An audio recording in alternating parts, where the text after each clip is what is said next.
Coming up, a Sad Styles production.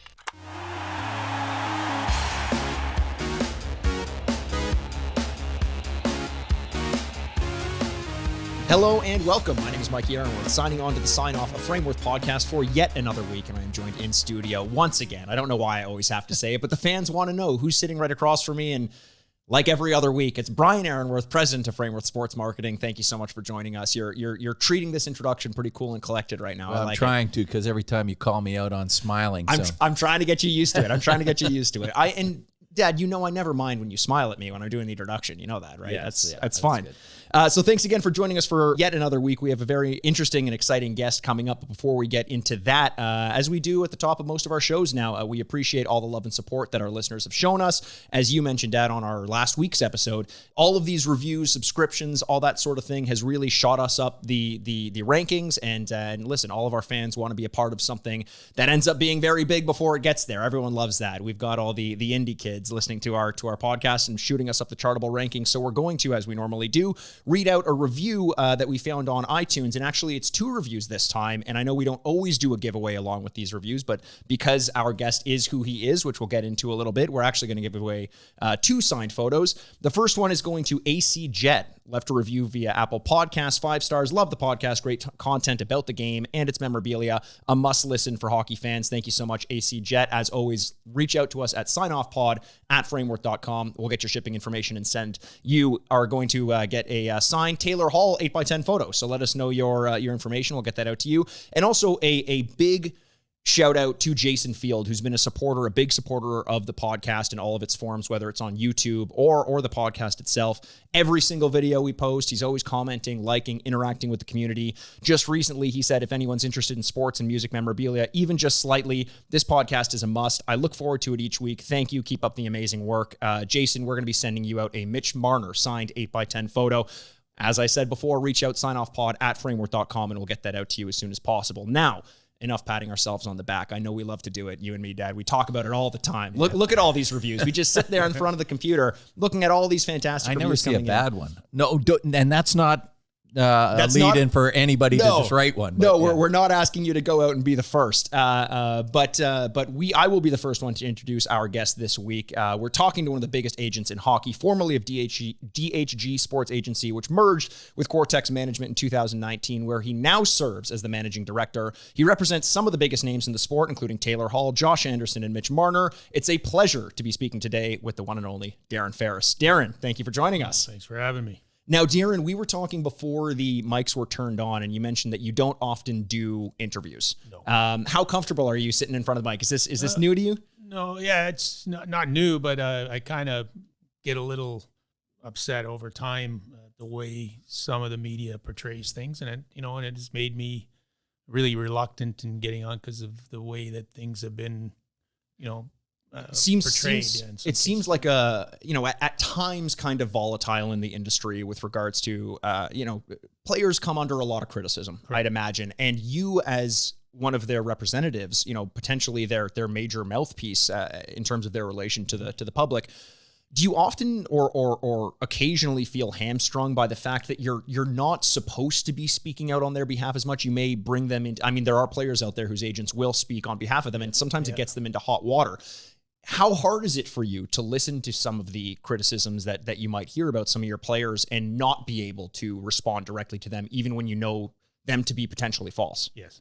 It's difficult. It's hard. And where it gets really bothered, like everyone has a right to criticize a player on their game and how they play. But I get really upset when I see them attacking their family members or their character, or when they don't really know them and they get vulgar. And some of them, I've had in the past where there's been a death threat, and we've had to, people think you can hide behind a false name and not be caught. It's actually, without revealing our sources, secrets, but we have internally 2 former NHL security guys that work with us, and we're not gonna let that happen. If it becomes serious, we will trace it, and we have, and recently caught one, and I don't want to disclose what it was, but there was a death threat made to a player, and it was a young kid who put a fake name, and the police went visited the house, And I think his mother the fear was of going to Jesus. do a lot worse. Yeah, the worse to him than what the police were going to do. But it's scary though, because there are so many voices coming from so many places. We had Mike Zeisberger on last week, and we talked about how the journalism industry has just become this place where everyone can have a voice. And often, especially with something like Twitter, everyone's voice is equally as loud as the next person's voice next to them. So I could imagine it being almost petrifying, knowing that a lot of these quote unquote threats, they're terrible, obviously, but that a lot of them are probably untrue, or it is a kid hiding behind a name or something, but you never know. It's the one time you make that mistake. Do you find increasingly, because you've been an agent for just over 20 years? Yeah, close to 30 years. Close to 30 years. Do you find that it's changing now in terms of the athlete's relationship to the public with regards to their willingness to engage and their fear of engaging? Yeah, you know what? In Toronto, I think it's a love-hate, and it depends on how they're doing. But even when you're doing well, they hate you sometimes. It's amazing. But I think it's serious. I think, I know not too long ago we had a young fella take his life, and in some ways, social media, I think, is responsible for it. Yeah. And it's people that are brave, with a fake name and want to, become very, and there's some in mainstream media that just pick it up and will run with something that's a lie. Right. A couple nights ago, I had to call a media guy who was talking about the Mitch Marner negotiations and how brought up a number that supposedly the Leafs, it was a lie. Yeah. Like it was a fictitious. Libel is libel. It doesn't matter. How can you say, yeah. And so, I think we were talking earlier about clickbait. Some people want, without any care or, about people's, think about it. If you're a player and you have a young kid and he's growing up and he's hearing people call you these things.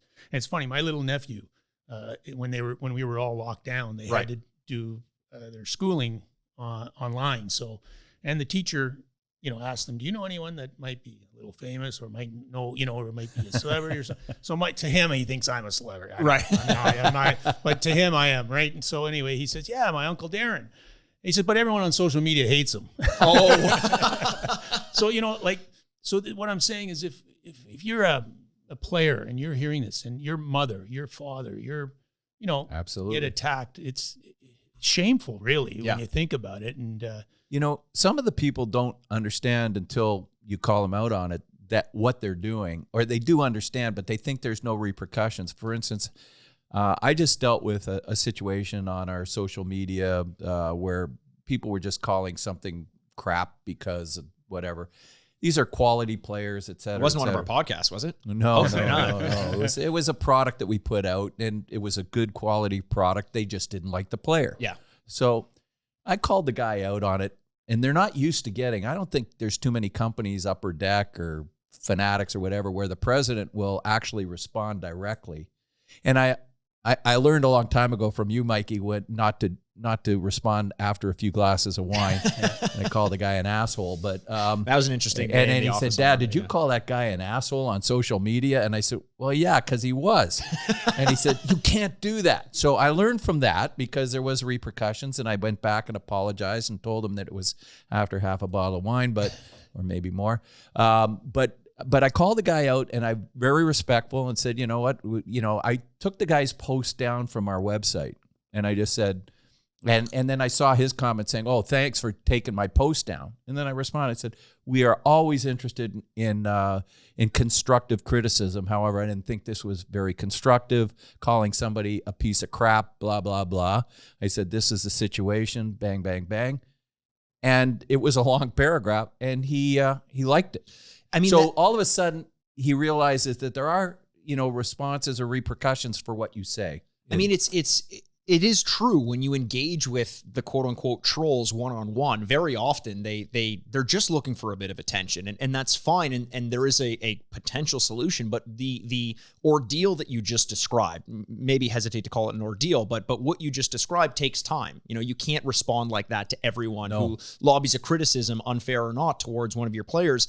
With that said, it feels almost like a full-time job. Darren, you've been in this industry long enough to have experienced it prior to social media. How much of your time, or maybe your company's time, is now spent to almost damage control of social media, or policing these markets, or do you just kind of set it and forget it, ignore it, and whatever happens on social media is going to happen? No, we monitor. We have internally, we manage players' social media now. Their tweets and everything? The great thing is when I merged with Lino Saputo's Cortex management, we have a social media manager and manage the players, and we use the services of like Joe Myers. That's a whole new job title that never existed 10 years ago. Exactly.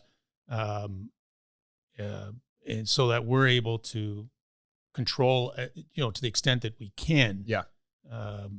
Now, do you read them does this person read them after the fact, or is it too late? Do they have to pull them once down, somebody posts, or do they filter through them to go out? If there's something vulgar, you can block those people, or you can. No, but I'm talking when a player tweets. Yeah, two different when a player things. tweets. Yeah. Sorry. Okay. Yeah. So we kind of they provide the okay on it, or if they're going to post something, they run it through them. Oh, they in do. most cases, yes. They're So supposed don't to. Sometimes they don't. Sometimes, because then the guys are like me in a bar somewhere and see something and post it, and then it's too late. It's out there. Yeah. They can retract it, but it's generally too late. Yeah. Well, you mentioned Cortex, Darren. 2019, DHG had merged with them. So you're joining an agency which at the time had been around 4 or 5 years and combined over 30 years experience between Anton Thun and Ken Hughes.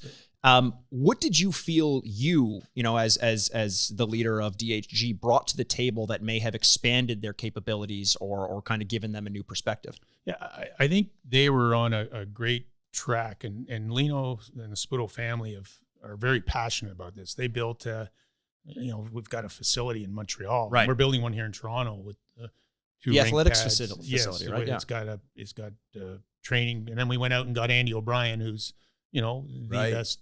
One of the best. Well, Sidney talks about him all the time. 100% and Andy's done a tremendous job in the sports science field, and he's worked with many of my guys over the years, from Taylor Hall, Sam Bennett. He also runs the BioSteel. Yes, he does. He runs that camp as well, and we did it this year out at our facility as well. I had the BioSteel camp there, and real success. And again, forget your question. Well, no, it's essentially, you're coming into an agency that has a lot of experience and experienced people, but I know that you have your own unique way of doing things. What do you feel that you brought to Cortex that kind of gave them something that they may not have had otherwise? I think in our areas, I said his clients. Yes, well, of course, yeah, absolutely. And as you said, they had great people with them. And Ken Hughes now and I work directly together, and even the rest of the staff they had, Paul Capizano and I with Ryan Barnes, and we have a great group of guys. And the neat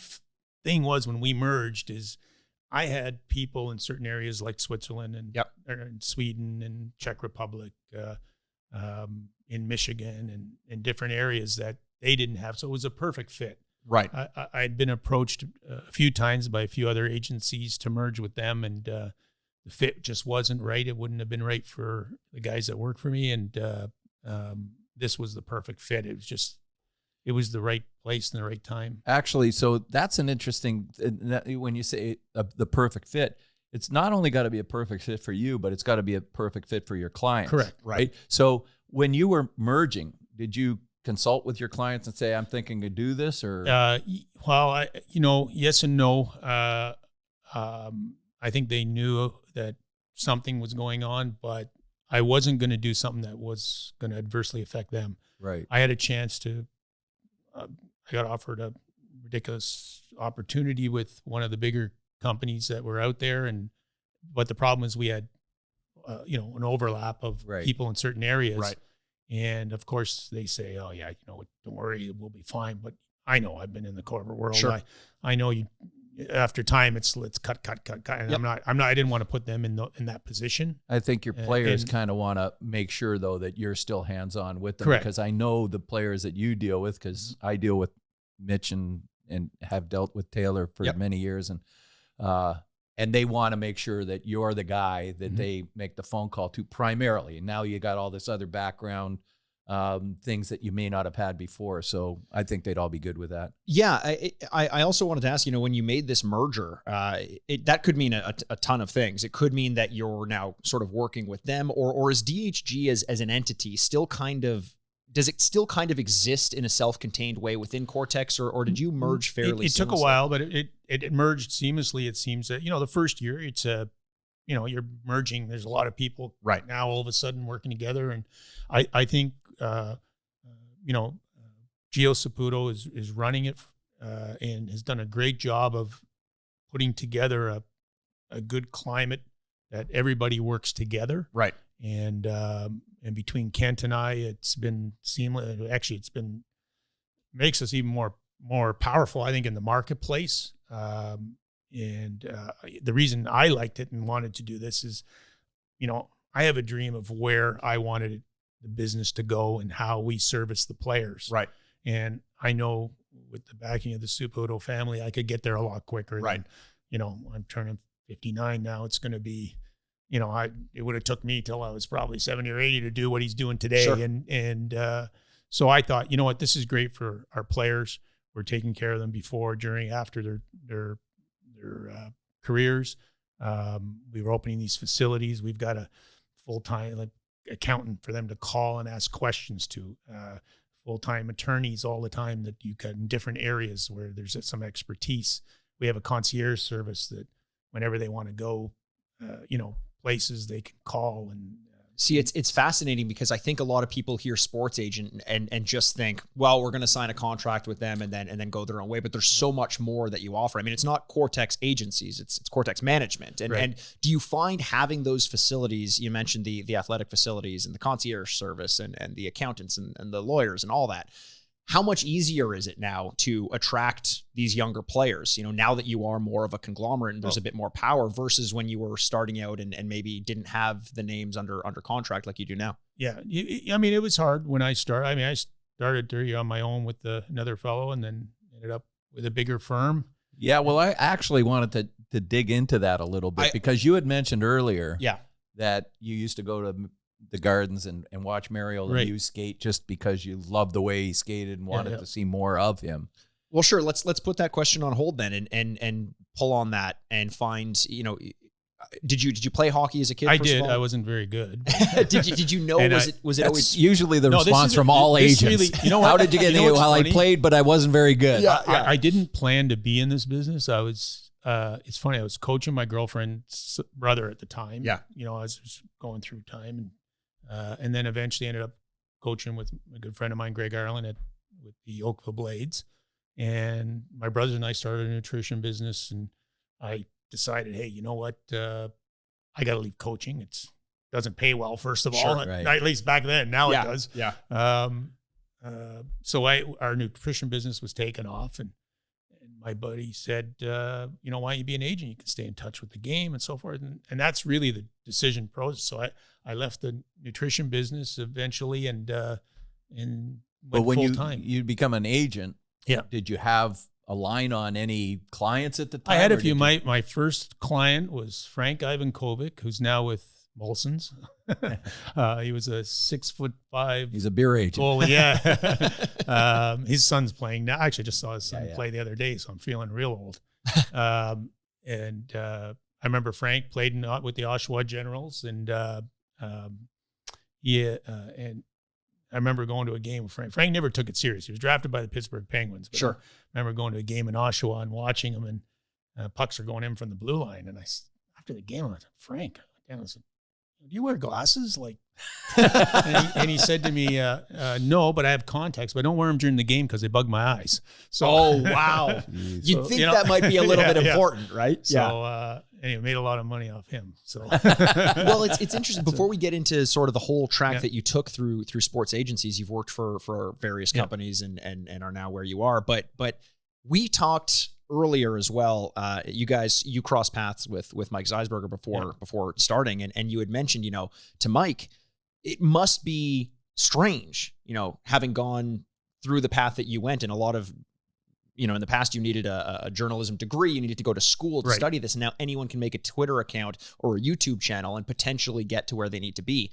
Sports agency has kind of followed the opposite path, where it used to be you just kind of know potentially a couple people and that sort of gets your foot in the door. Nowadays, people go to school to become an agent. People get law degrees so that they can help with the contracts. How has that changed? Is there advice that you can give to people coming into the industry? And if so, does it differ wildly from how you got into the industry? Yeah, I think, a law degree is definitely a benefit, but you're not really creating any language or anything. Everything's a boilerplate. Right. Everything's collective bargain. Right.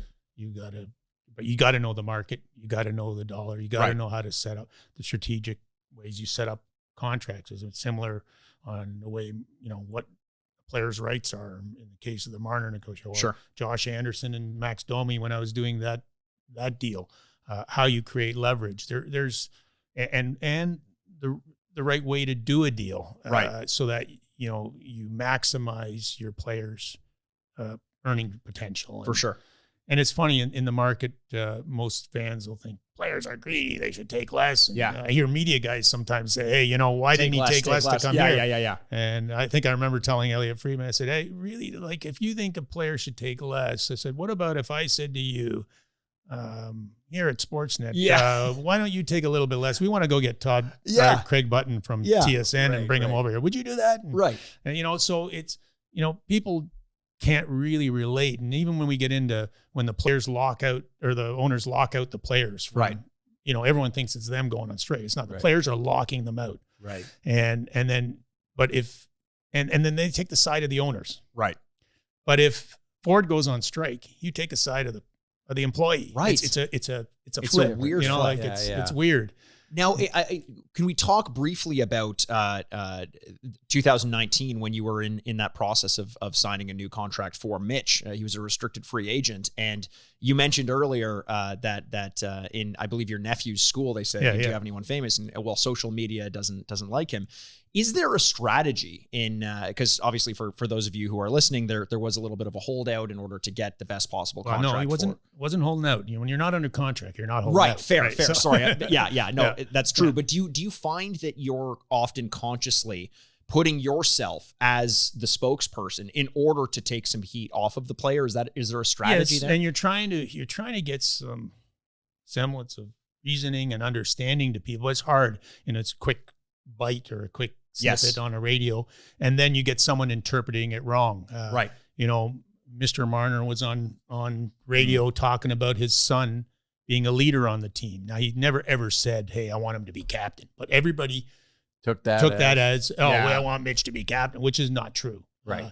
That poor family gets crucified in the media or in social media for no reason. Right. Yeah. But you know what? These are, probably not, these are people that don't understand, really that if they felt that, I'd love to say, how would you like someone saying that about you, making up stories and lying and do you think that some of the criticism comes like when you talk about owners versus players? Correct. Okay. So a lot, and you said it's a reverse situation. Some of the players tend to get more flack than the owners, who are probably 10 times, well, not probably, in most cases, 20 times wealthier than the players are.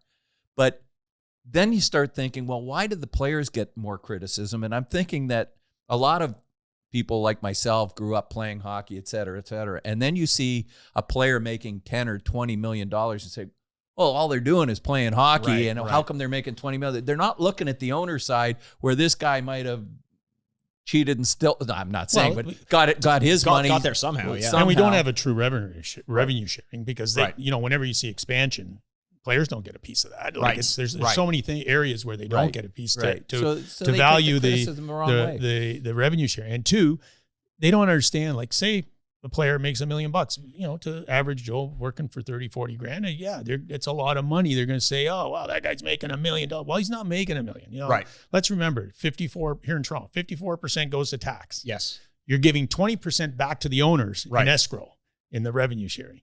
Now this is before you pay any fees. So there goes 74% of your money is already gone. Right. Well, okay, but in fairness, most people would trade that in a heartbeat. No, but you got to pay your agent. It's still a lot of money. Well, the agents make way too much money. You got to pay your training costs. Yeah. And then remember, your career is short. It's not a long career. And potentially shorter than you even realize. You have to look out for yourself for the next. Especially you look at like the NFL. Those contracts. But it's all relative. Depending on the industry that you're in. I have employees that work for me that certainly if they were in another industry could make double, but in another industry they would make half. Yeah. Our industry can pay this because that's what our industry is about. Then it's the same if you're a hockey player or a pro athlete. Yes, the money is big time, but that's that industry. And you can't look at your industry in a factory as a factory worker and say, well, look, they're making too much money because I work harder than they do. They got summers off, they got whatever. So it's all relative. My point was really that why should the players take most of the heat when the owners are on the other side of that thing making way more money and getting way more, and the cap system. You got a cap system that doesn't work. Right. And it's hurting teams. So the ire of the people is just going towards the players because you can't get in it. Well, their frustrations should go to Gary. Right. He's the one that created this system that's causing the problem. Do you have any opinions on what it might be that doesn't work as well as it could with the cap with the system? No, it just, you can't, we're at, first of all, it's stopping teams from, growing and getting becoming those, or giving that opportunity to win a Stanley Cup. I think it's making it more difficult. Don't forget, 20 years ago, we had more $10 million contracts than we have today. Right. And those guys that were making $10 million are GMs of teams that are trying to say, hey, you shouldn't be making $10 million. Right. I actually didn't. That's an interesting way to put it. So, think about it. And I got my view. I can't say it now. I got to wait till I retire. I can't say what my views on some of that stuff is. But, I think when Bob Goodenow was around and with the PA, I think it's unfortunate that he's out, because I think we would have had the right system with him in there. And now, poor Don has to deal with what's in front of him. And he's doing the best he can with this system, this cap system. Is there a league out there that you think has a cap system that you think would benefit the NHL more than our current system? I don't think a cap system works. Mm-hmm. It's not, it's not the true, Well, as it stands, right now with What about if your business I had to cap? Wouldn't you love to cap all your employees? And I said, hey, Brian, you can only make so much. There's minimum wage, but other than that, yeah. Well, that's almost the opposite, right? It is interesting to think that there's, and I understand it's in, How about maximum wage? Maximum wage. Well, how about if you had revenue sharing? You can go back to your employees and get money back for what you lose. Well, you know what? I do have a system, but it only works one way. Yeah, that's right. If I have a great year, everybody's knocking on my door what if for you bonuses. had a bad year? Nobody wants to give it back. But what if you could?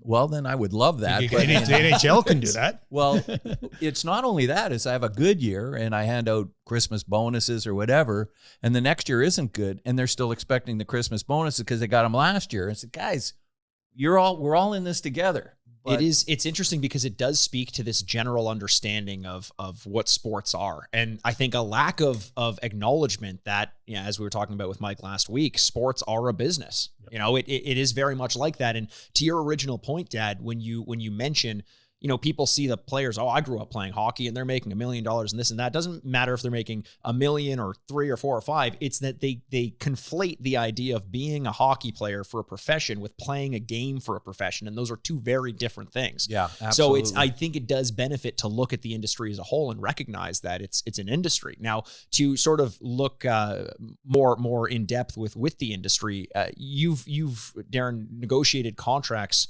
across the league. One of which, as we mentioned, was the 2019 contract signing with Mitch Marner in Toronto in a very public setting. Do you find a major difference trying to sign new contracts among other teams? Is there always this scrutiny, or do you find that Toronto is more specifically going to be harder on the process? No, I think, through that whole negotiation, it was, it's unfortunate the way it went, but I don't think the Leafs were expecting the cap to hinder them as it did. So unfortunately they tried to, at that time had to try to get Mitch to, sort of help them out in that area. But he helped them when he was a rookie, when he first went in. Absolutely. He signed that contract against my wishes. Because he wanted to. Because he wanted to, and he gave up his bonuses so that it would help the team. Right. So it wouldn't affect their salary cap. Right. Without any credit or saying, thanks, Mitch, or in public. The general nobody public, knows that.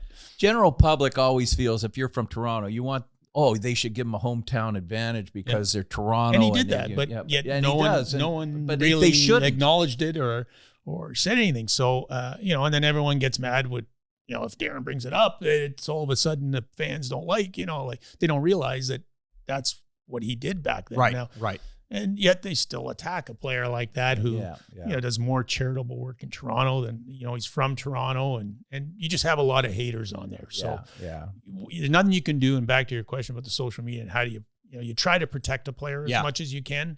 And in those cases, and it's unfortunate that there's people out there that feel that way and that have, they may have issues internally themselves, and it's their way of venting and getting it out. I don't know. I think there's a lot of that. I mean, that's a whole major conversation about social media and why people act the way that they act. But it's tough to insulate a celebrity from that. Yeah, it's hard. And they have the right to criticize a player's play, but I don't think they have a right to criticize their character or their family or their get vulgar and get But again, there's guys in mainstream media that instill it and then they run with a lie, and it's terrible. Well, they do that too. I want to get back, Mikey, to you cut off or stopped with that first client that you had, but where was your first the first big step into the agency business with your first player? How did you get that? Who was that player? Well, that first player my first client was Bates Battaglia. Right. Him and his brother won the Amazing Race there a few years ago.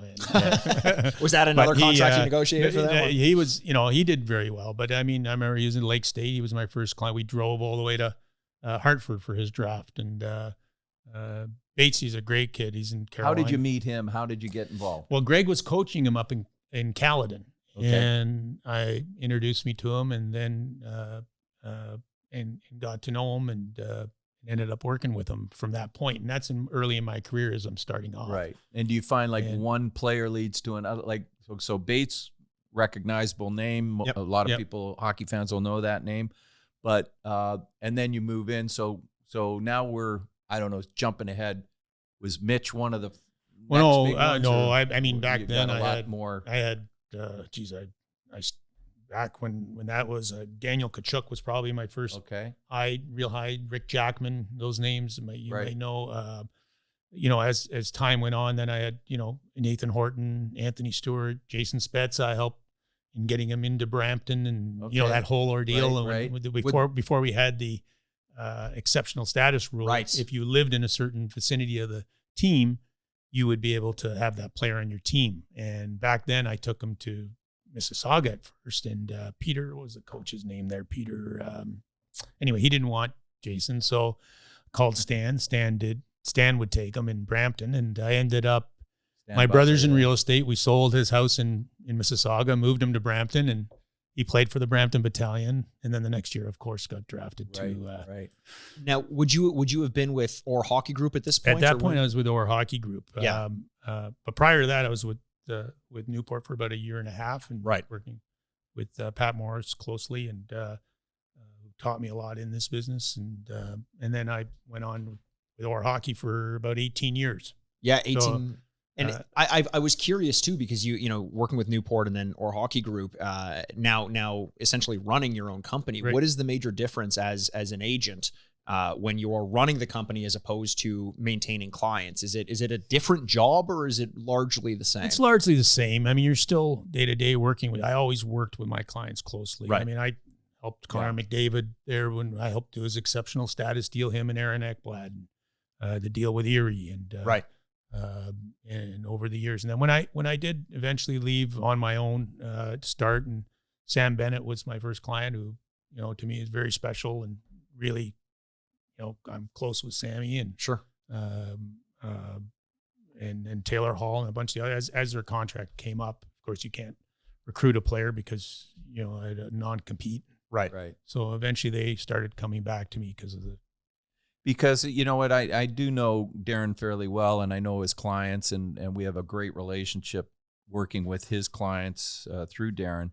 But I do know, from speaking with the players directly, the respect that they have. And you talk about the different agencies. So, and I have dealt with most of the agencies from CA and Newport, and then more boutique companies, et cetera. But and there's a big difference between a lot of them. You talk to the players, and some of the like big companies, they're factories. They have tons of players, and they have to have much bigger operations and more people handling. And then there's the more specialized companies or that or agencies where the agent has a much, every player has an agent that they like, and otherwise they're not with that guy. But I did just find that they have a lot of respect for Darren as an agent because he spends the time, he shows up at places that, other agents wouldn't have the time for, other agencies.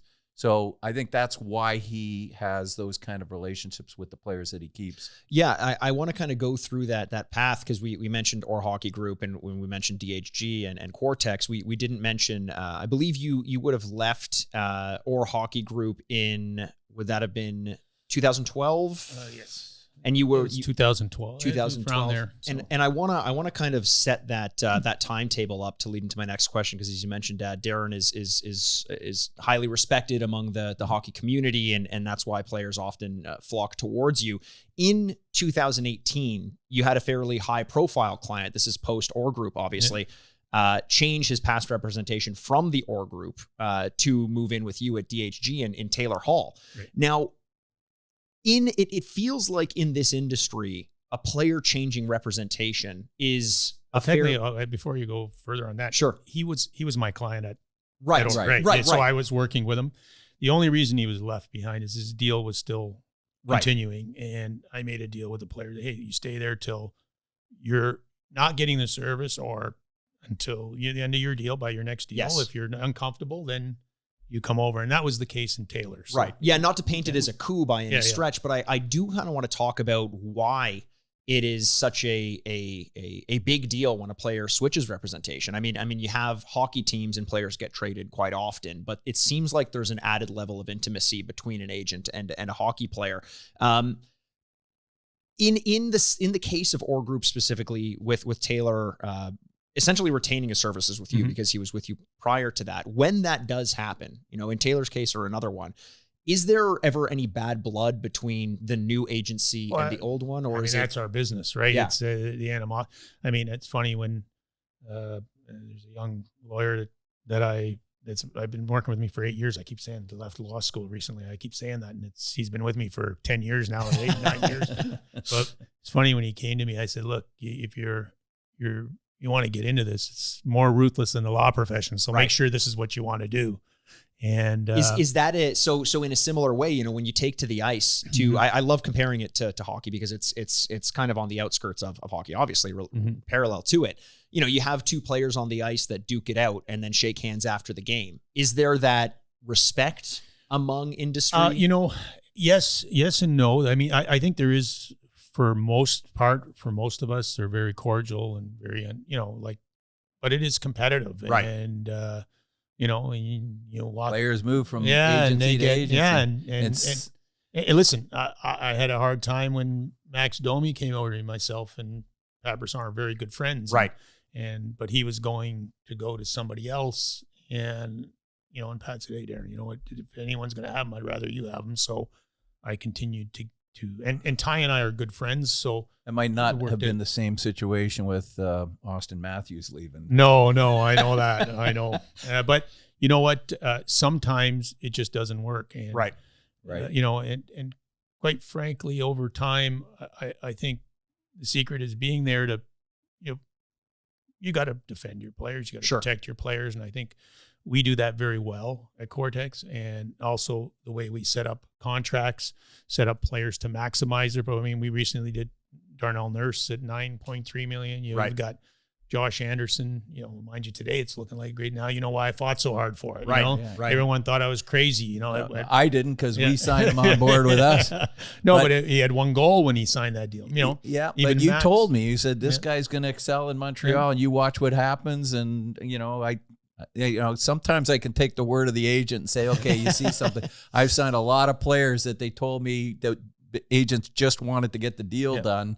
And, Gilbert Brulé, a few other guys where it never really did what they were supposed to. And I'm stuck with, you want $10,000 worth of brulee stuff right now, you can have, no, I don't want to take a shot at that. It's always a gamble. I mean, it's being in this industry, it is that, you can gamble on sports by placing a bet, or you can enter into the industry and try to align with. But I think when a player moves from one agency to another, it's about, and you went into some details about how you waited and the contract's over. Even though you had the previous relationship with Taylor, you waited, the contract's over.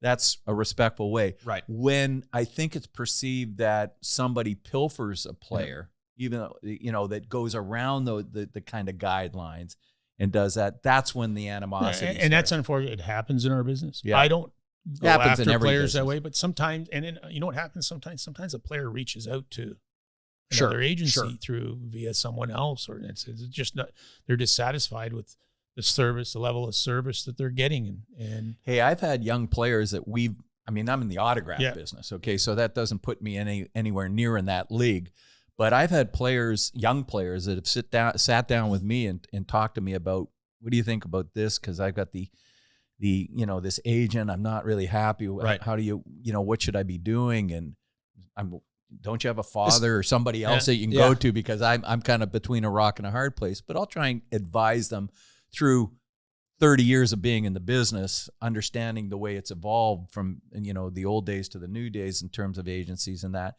And so, but I hear it directly that they're not happy with what they're getting out of their agency. And do you have somebody that you're working with that would suit me better than the agency that I have? And then I always send them to Darren. always. Well, you mentioned, Darren, that there was kind of, people going against the code or the rules or the unwritten rules sort of. Is there? There is. And the other problem today is, even when they're younger, they're going even younger nowadays. Yeah. It's amazing how early they go. And some of these agents who probably don't have I shouldn't say the confidence, but because they don't have the experience or the knowledge or the expertise, let's say, even though they might have been in the business a little while. They have a couple of NHL guys that, that befriended them when they were younger and trusted them along. May not have great contracts, but we're pretty happy with, I guess, the rest of it. Yep. But those guys go out and now they hire, say, a hockey school guy. He's going to recruit for me. This coach is going to recruit for me. This guy's going. So he promises to grease them a little bit. Right. And now you've got this player going with them. And over time, they become close friends. And then all of a sudden they are with a guy that's probably an inferior agent. Right.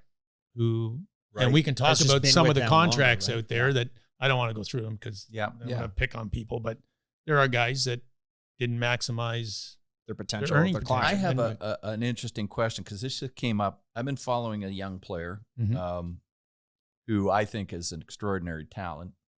We'll talk about him later. But anyway, the problem, I wanted to ask your advice on where the kid's playing now. Kid's 12 years old, okay? He's not able to get to a major center right now.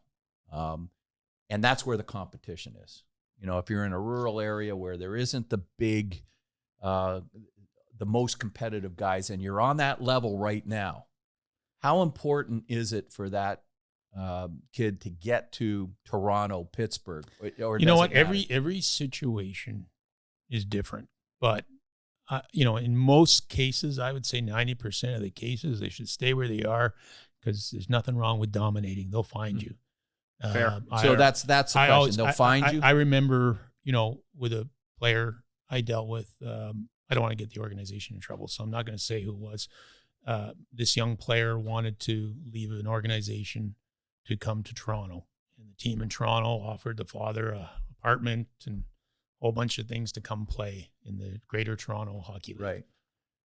And I let them go through all the interviews and the due diligence, everything that they had to do. And then at the end of the day, I said, now, why would you want to leave where you're dominating and you're getting to play power play, penalty kill, and you'll be the reason that team falls apart. Right. Why not be the reason you stay and that they do well and you dominate, you play a lot, you get a chance to play up with a tier 2 team at a Royal Bank Cup. Sure enough, that's everything that happened. Got drafted to a great OHL team, owned by 2 former players, and then ended up he's playing in the National Hockey League today. So at the end of the day, as long as you're dominating, that's important.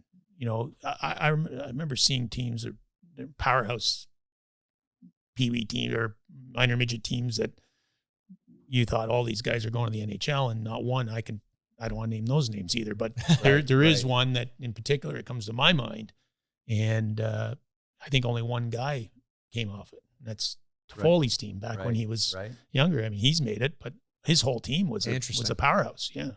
It's fascinating because you almost expect the stock answer to be, play with people who are better and that'll make you better and this and that. But you coming at it from a different perspective of sometimes as a player, the best thing to do is get noticed, and dominate and where would you put Shattuck in that? That's a great program. It's a great program. It's off the beaten path, but I think everybody's looking there because that's where some of the greats go. Yeah. McKinnon. Let's face it. Those guys, they're God-given talents. You're not going to. Right. I always laugh when a coach says to me, I made this guy or I made that guy. And I said, well, what happened to the other 24 that you had? That's so a great line. Yeah, exactly. And you hear it all the time, taking credit for the player. Yeah. We're running a little bit low on time, but we were talking about how it is kind of a big deal sometimes when a player switches agencies. But it seems as though there could potentially be a similar conflict when an agent switches agencies. When you started DHG in 2015, 2015, I believe? DHG was in 20. I think you might be right. 2015. Yeah. A few agents had come with you at this point in time from other places. Is it off? Well, actually, it was the group I had together that I brought when we created that company. Yeah. They were with me, and it was me running it, and they were representing. And they players. left to come. No, okay, yeah, so you weren't taking clients from anyone. That does happen in the industry. I'm not saying it was something. Yeah, I know there's some firms where agents have left and gone to another or started their own. Yeah, gone to another agency. Yeah, that happens. Is there a similar level of almost animosity or is it all in the way that you do it? Yeah, and it depends. Listen, you can have situations on both sides that are not healthy, right? And so you can't really paint it with one brush and say, "Hey, this is the way things." As an owner of a company or one of the, what do you call it, on your level, and then you might hand off a player to be handled by a junior. Is there any fear that junior then builds the relationship and maybe takes the client and leave? I'll tell you, I have the same issue here. One of my biggest competitors, well, not biggest competitors, but in a part of my business was a guy that worked in my plant. Right. And he just went off on his own, he kept track of all the customers and took them, and off he goes and starts his own company. Got most of those customers back, but he's still in the business.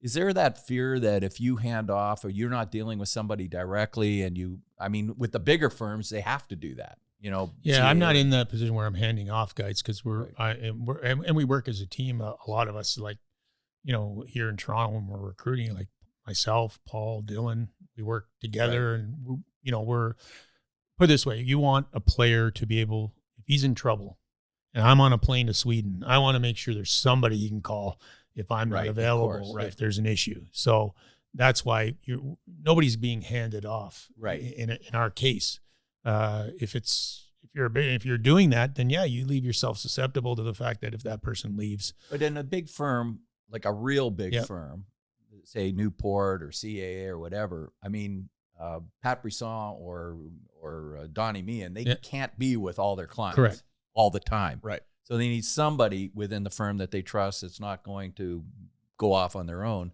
to be with some of their better clients and et cetera. So, but I think that's why you have your clients that you do, is you're very hands-on with all of them. And a lot of times the other guys do as much as they can, but it leaves them a little vulnerable. Yeah, in some cases, I mean, it's all fascinating. I think you kind of touched on it as well, Dad, when you were talking about, every industry has that problem. Yeah, and no, it's for sure. it's all about relationship management, not just being an agent and your relationship with the players, but the relationship And with trust. trust with the agents that work with you and potentially under you. Just as our employees are liable to do those things and take some of that information, but it seems like it occurs across all industries, and that's one of the things that we love to talk about on this podcast is to talk about how much of a business, and a relatable business, exists around the world of sports and sports marketing in particular. Fascinating conversation all around. Darren, thank you so much for joining us. Is there anything that you're working on right now that you want to point people towards? Anything you want to shout out? Can't tell you anything. We'll hear about Fiduciary it. Mike responsibility. Zeisberg will be writing about it shortly. There we go. Amazing. Either way, I highly suggest that you go out there and take a look, obviously, at your client list, some of the best players in the league. I appreciate you taking the time to come over here and talk with us and shedding some light on the industry that you work in. For Darren Ferris, once again, for Brian Aaronworth, president of Frameworth Sports Marketing, and myself, Mikey Aaronworth, this has been the Sign Off Podcast, and this is us signing off. Well, ladies and gentlemen, we made it to the end of yet another episode. Thanks again so much for joining us. You can find videos of all of our episodes on YouTube by searching the Sign Off Podcast. You can also follow us on Twitter at Frameworth Sport or Instagram at Frameworth Sports. And hey, if you're not sick of me yet, you can find me on Twitter over at Retrograde Mikey, or you can always find me embarrassing myself over on Instagram at Aaronworth. The Sign Off is a proud product of Fadu Productions and Sad Styles Productions. Executive producers Mikey Aaronworth and Andrew Bascom. Until next week, this is Mikey Aaronworth, signing off. Furnished by Sad Styles Productions. Get into it.